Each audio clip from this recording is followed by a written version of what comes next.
ఈ మార్నింగ్ బ్రేక్‌ఫాస్ట్‌లోకి పూరి చేశాను. మీ అందరితో ఆల్రెడీ షేర్ చేసుకున్నాను. అయితే పూరి చేసేదాకా ఒక బాధ, మిగిలిపోతే ఇంకో బాధ పడేయలేక వాటిని చిన్న ముక్కలుగా కట్ చేసుకొని పక్కకు తీసుకున్నాను. ఇప్పుడు ఒక కళాయిలోకి 2 టేబుల్ స్పూన్స్ దాకా నెయ్యి వేసుకొని, అందులోకి నా దగ్గర ఉన్న డ్రై ఫ్రూట్స్ అన్నిటిని చిన్న ముక్కలుగా కట్ చేసుకొని, వేయించేసుకొని పక్కకు తీసుకున్నాను. ఇప్పుడు అందులోకి ఒక గ్లాస్ దాకా పాలు వేసుకున్నాను. పాలు బాగా మరిగిన తర్వాత అందులోకి 3 టేబుల్ స్పూన్స్ దాకా షుగర్ వేశాను.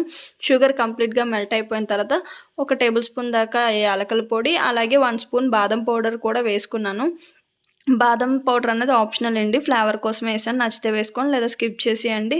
ఇప్పుడు వీటిలోకి మనం కట్ చేసుకున్న పూరీలన్నిటిని వేసేసుకున్నాను. దీన్నే ట్రెడిషనల్ స్వీట్ పాలపూరి అంటారు. మీలో ఎంతమంది పూరి లెఫ్ట్ అయిపోతే ఇలా పాలపూరి చేశారో నాకు చెప్పండి. ఒకవేళ చేయకపోతే తప్పకుండా ఒకసారి ట్రై చేయండి. చాలా బాగుంటుంది. చివరిగా డ్రై ఫ్రూట్స్ వేసుకొని కొంచెం పాలు ఉన్నప్పుడే ఆఫ్ చేసేస్తే పూరీలు అన్నవి పాలని బాగా అబ్జర్వ్ చేసుకుంటే మీకు ఈ రెసిపీ నచ్చితే తప్పకుండా లైక్ చేసి సబ్స్క్రైబ్ చేసుకోండి. Thank you. Bye bye.